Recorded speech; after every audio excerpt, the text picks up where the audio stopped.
तेजी से आगे बढ़ती श्रावणी रेंगती हुई उन फुंकारती काली जड़ों से दूर भागते हुए अब दरवाजे से बस कुछ ही दूर थी।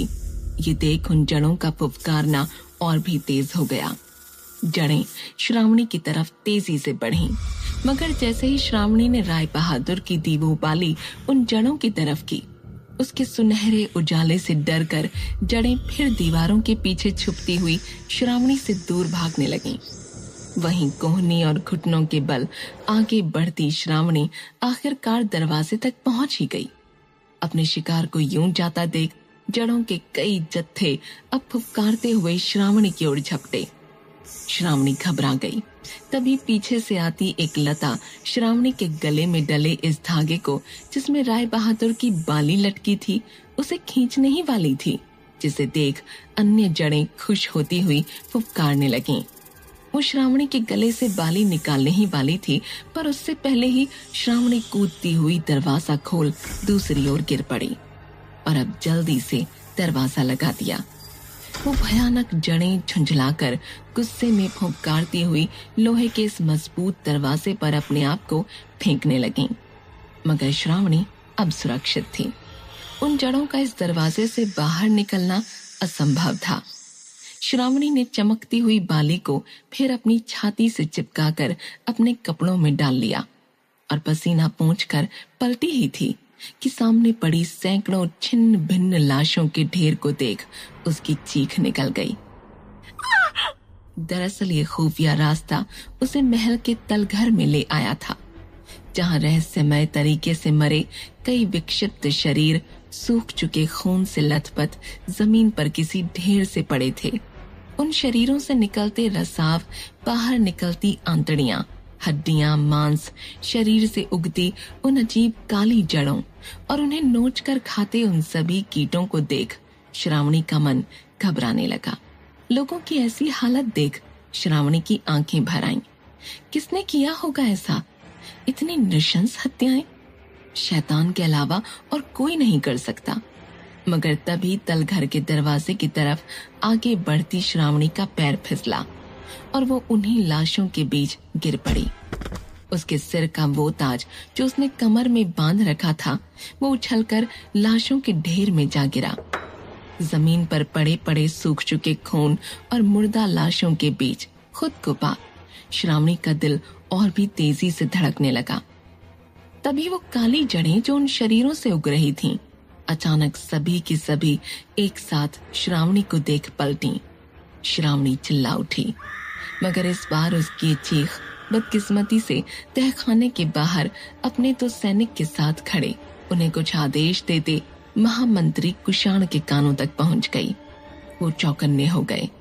तुरंत अपनी तलवार म्यान से खींचते हुए कुषाण सावधानी पूर्वक तहखाने की तरफ बढ़ने लगे। उनके पीछे दो सैनिक भी अपनी अपनी तलवारें खींच चुके थे, मगर उन्हें वहीं रुकने का आदेश देते हुए कुषाण आगे बढ़े। श्रावणी भी अजीब मुसीबत में थी।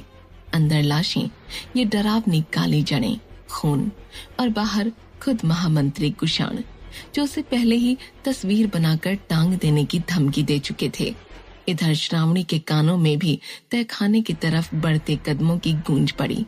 दरवाजे के पीछे उभरती एक बड़ी सी परछाई हाथों में तलवार लिए अंदर घुसने ही वाली थी।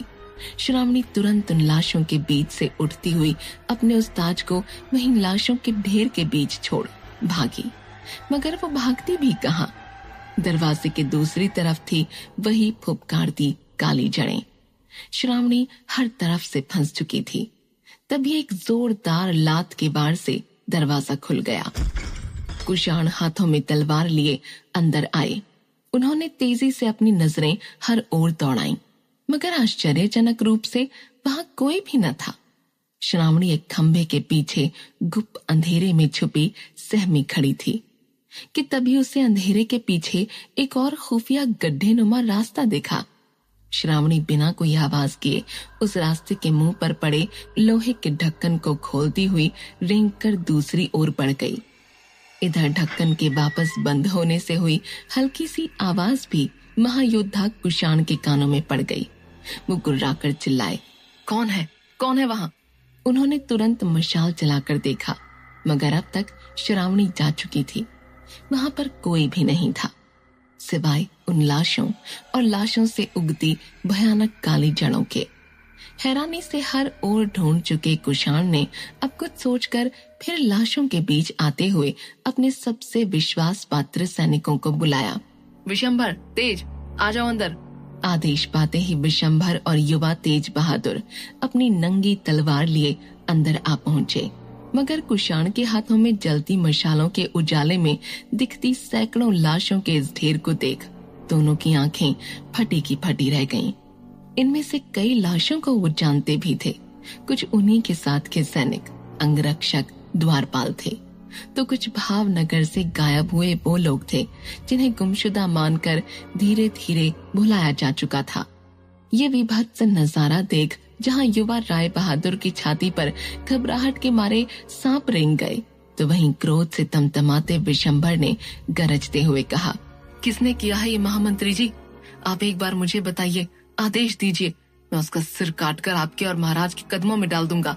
विशंभर के चेहरे पर इस गुस्से को देख कुषाण उसके पास आए और कंधे पर हाथ रखते हुए बोले, यही हाल मेरा भी है विशंभर, पर ये मौतें मात्र हत्याएं नहीं, कुछ और ही है। कोई इंसान इस तरह किसी को इतनी क्रूरता से नहीं मार सकता, वो भी हमारे शाही सिपाहियों को। इसके पीछे जरूर कोई और है विशंभर। इन सभी लाशों के सीने से इनका कलेजा गायब है, जैसे इनके कलेजे को निकालने के लिए ही इनकी हत्याएं की गई हों। छाती फाड़कर किसी नुकीले नाखून वाले दरिंदे ने इन्हें निर्ममता से मार डाला हो। इसका मतलब इन सब के पीछे कोई खतरनाक पशु है। विशंभर ने कहा, नहीं विशंभर, पशु क्रूर हो सकते हैं मगर इतने बुद्धिमान, इतने शांत नहीं कि महल में घुसकर सफाई से इतनी सारी हत्याएं कर दें और फिर भाग जाएं और किसी को पता भी ना चले। मुझे नहीं पता, पर इसके पीछे जरूर कोई गहरा राज है। विशंभर और राय बहादुर भी अब सोच में पड़ गए। ये बात हमने पूरे भावनगर से सिर्फ इसलिए छुपाई है कि इससे लोग डरकर अफरा तफरी न मचा दें, राज्य की शांति न भंग हो जाए। ये बात सिर्फ महाराज और मुझे और अब मेरे विश्वास पात्र सैनिक यानी तुम्हें पता है विशंभर। मैं तुम्हारे बेटे तेज बहादुर को भी ये बताना नहीं चाहता था, मगर हमें इसकी जरूरत लगेगी और मुझे भरोसा है कि तुम्हारी तरह ये भी राजमहल की ये बात यहीं तक सीमित रखेगा। स्वामी भक्ति निभाते हुए किसी को कुछ नहीं बताएगा। हाँ महामंत्री जी, ये किसी को कुछ नहीं बताएगा। आप इस पर मेरे जितना ही भरोसा कर सकते हैं। आप आदेश दीजिए, हमें अब क्या करना है? तुम्हारे कुल ने कई पीढ़ियों से इस राज्य की सेवा की है विशंभर, तुम पर हमें सर्वाधिक भरोसा है। अब करना यह है कि इन अशुभ लाशों को राजमहल से दूर ले जाकर राज्य की दक्षिणी सीमा पर स्थित वीरान खुले मैदानों में दफनाना है, वो भी बगैर किसी के देखे। यहाँ से इन्हें निकालना है, राज्य के बीच से होते हुए दक्षिण तक ले जाना है और फिर इन्हें जमीन में इतना नीचे गाड़ना है कि भविष्य में अगर कोई उन मैदानों में खेती करते वक्त उसकी जुताई भी करे तो भी ये लाशें उसको नजर नहीं आए। क्या अपने राज्य के लिए तुम ये कठिन काम कर सकते हो विशंभर? ये कार्य वाकई मुश्किल था। सभी की नजरों से बचाकर लाशों का इतना बड़ा जत्था राज्य के बीच से होकर निकालना, वो भी बिना किसी के जाने। पर अगर इन लाशों को हमने बोरों में, चादरों में ढककर छुपा भी दिया महामंत्री जी, तो भी इन लाशों के बाहर निकलते ही इनकी ये भयानक दुर्गंध हर ओर फैल जाएगी और हो ना हो लोगों को इसकी भनक लग ही जाएगी। दुर्गंध को हम कैसे रोक पाएंगे? ये सुनकर महामंत्री कुषाण भी सोच में पड़ गए। दुर्गंध को कैसे रोक सकते हैं? समस्या वाकई जटिल थी, मगर तभी युवा राय बहादुर बोले, छिड़काव। क्या? महामंत्री कुषाण ने मुंह सड़ाते हुए पूछा। वो छिड़काव, हम पूरे राज्य में महामारी से बचने के लिए दवाई का छिड़काव कर सकते हैं। ये क्या अनर्गल बातें कर रहा है तुम्हारा लड़का विशंभर? यहाँ इतनी बड़ी समस्या हमारे सामने है और ये दूसरी ही बातें। कहते कहते महामंत्री खुद रुक गए, जैसे उन्हें तेज बहादुर की योजना समझ आ गई हो। उनके चिंताग्रस्त चेहरे पर अचानक एक खुशी छलक आई। वहीं विशंभर ने तेज बहादुर को कोहनी मारते हुए बड़ी बड़ी आंखें दिखाकर चुप रहने को कहा, मगर तभी कुषाण बोले, नहीं विशंभर, तुम्हारा लड़का बुद्धिमान है। मैं अभी ऐलान करवाता हूँ कि एक नई महामारी तेजी से फैल रही है, जिससे बचने के लिए पूरे राज्य में दवाई का छिड़काव होगा। उसके चलते सभी को अपने अपने घरों के अंदर नाक को ढककर रहना है, क्योंकि इस दवाई की दुर्गंध किसी के भी स्वास्थ्य को हानि पहुंचा सकती है। कहते हुए कुशाण ने मुस्कुराते हुए चेहरे पर तारीफ का भाव लिए युवा तेज बहादुर की ओर देखा। क्यों छोटे विशंभर, यही कहना चाहते थे ना तुम? अब जी महामंत्री जी, राय बहादुर ने मुस्कुराते हुए कहा। और जब सभी इस छिड़काव के चलते अपने अपने घरों में होंगे, तभी हम दुर्गंध से भरी इन लाशों को भावनगर से निकालते हुए बाहर कर देंगे, जिससे न ही किसी को भी इन लाशों के ढेर को देखने का डर रहेगा और न ही इनकी दुर्गंध से किसी को इनके होने का पता चलेगा। अपने बेटे की ऐसी युक्ति सुनकर और महामंत्री को इस पर खुश देख विशंबर को बहुत गर्व महसूस हो रहा था, जिसके चलते उसकी आंखों से आंसू छलक आए। वहीं इधर भयनगर में हैरान परेशान राणावत काका खुद से ही बड़बड़ाते हुए अपनी धोती संभालते तेजी से मुखिया चंदनलाल की हवेली की तरफ बढ़ते जा रहे थे। नहीं जाऊंगा धरती के नीचे, चाहे जो हो जाए। और उधर पीपल के उस पेड़ के नीचे धरती के भीतर गुर्राती हुई रज्जो आगे बढ़ती जा रही थी। रह रहकर राणावत काका अपने दिमाग में रज्जो की भयानक खूंखार तस्वीरें बना रहे थे कि कैसे वो चीखती चिल्लाती उनका सिर काटने उन पर झपट पड़ेगी। ये सब सोच सोच कर उनकी हालत पतली होती जा रही थी। चलते चलते अब वो मुखिया चंदनलाल की हवेली के ठीक सामने खड़े थे। एक बार को उनके मन में ख्याल आया कि एक दिन तो मरना ही है, मगर बच्चों के सामने इस तरह बदनाम होकर मरना ठीक नहीं है, रहने देते हैं। नहीं बताते सबको कि उनका और कमला का क्या चक्कर था। मगर अगले ही पल मौत के उस भयानक मंजर की कल्पना राणावत काका के दिमाग में उभर आई और वो रोते हुए हवेली के अंदर भागे। अरे मर गया मैं, बचाओ मुखिया जी, ओ योगी जी, राय बहादुर जी, आपके होते ये क्या हो रहा है? ऐसा विलाप सुनते ही ध्यान में बैठे राय बहादुर का ध्यान भंग हुआ और वो हवेली के आंगन में आ पहुंचे। भानु, रानू, केशव और मुखिया भी इस चिंघाड़ते हुए रोने की आवाज सुन अपने कान ढकते हुए वहां आ पहुंचे। दुहाई है दुहाई, आपके होते ये सब होगा अब। मुखिया जी, आप तो गांव के पालनहार हो, आपके होते ये होगा। योगी जी, आप तो, योगी जी कहाँ है? अच्छा नहीं है। फिर राय बहादुर जी, आपके यहाँ होते मेरी ये हालत होगी। दुहाई हो। क्यों स्त्रियों की तरह विलाप कर रहे हो? क्या हुआ राणावत? राय बहादुर ने कड़क कर पूछा।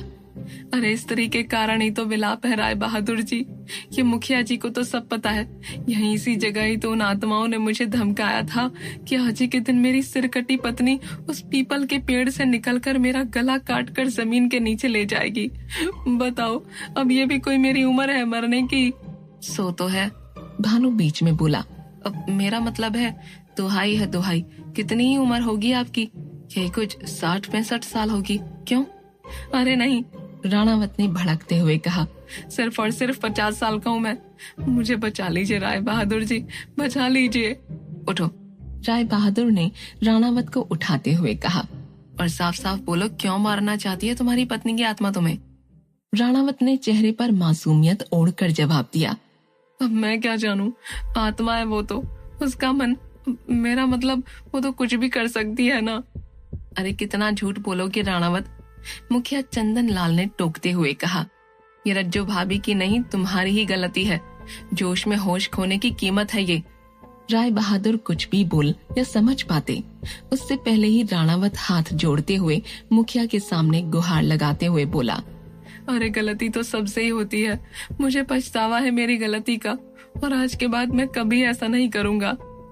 50 की उम्र में करोगे भी कैसे? चंदनलाल चिढ़कर और कुछ बोलने ही वाले थे कि तभी राय बहादुर ने बीच में ही टोकते हुए कहा। अगर राणावत को अपनी गलती का एहसास है तो फिर हमें इसकी मदद करनी चाहिए। हाँ वही तो, बिल्कुल सही कहा राय बहादुर जी आपने। राणावत ने राहत की सांस लेते हुए कहा।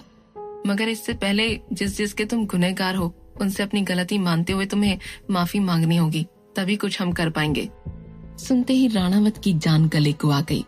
इसका मतलब था उसे अपने बच्चों के सामने ये कबूल करना होगा कि उनकी माँ के अलावा भी उसके संबंध किसी और के साथ थे। ठीक है, मगर उन आत्माओं के कहे अनुसार मैंने अपनी बीवी को नहीं मारा राय बहादुर जी। मुझ पर यकीन करिए, मैं अपने बच्चों की कसम खाता हूँ। मैं अपने बच्चों से, रज्जो से सबसे पहले अपनी गलती की माफी मांगने को तैयार हूँ, मगर मुझे इस तरह नहीं मरना। कहते हुए राणावत रोने लगा, जिसे देख राय बहादुर उसके कंधे पर हाथ रख बोले, अगर तुमने गलती नहीं की है तो तुम्हें सजा भी नहीं मिलेगी, पर जो गलती तुमने की है उसकी माफी भी तुम्हें मांगनी होगी। कहते हुए राय बहादुर कुछ सोचकर ऊंची आवाज में बोले, आज की रात हम राणावत के घर पर सोएंगे और राणावत यहाँ इस हवेली में सुरक्षित रहेंगे। ये सुनते ही राणावत की जान में जान आ गई। क्या बचा पाएंगे राय बहादुर राणावत काका को सरकटी रज्जों से? क्या सच बोल रहा है राणावत कि उसने अपनी पत्नी का खून नहीं किया? भयानक काली जड़ों का राज क्या है? कैसे एक ईमानदार सिपाही विशंभर बना अंधेरे का सेनापति? इन काली भयानक जड़ों का राज क्या है? जानने के लिए जुड़े रहिए भयनगर की इस रहस्यमय कहानी के साथ, सिर्फ पॉकेट FM पर।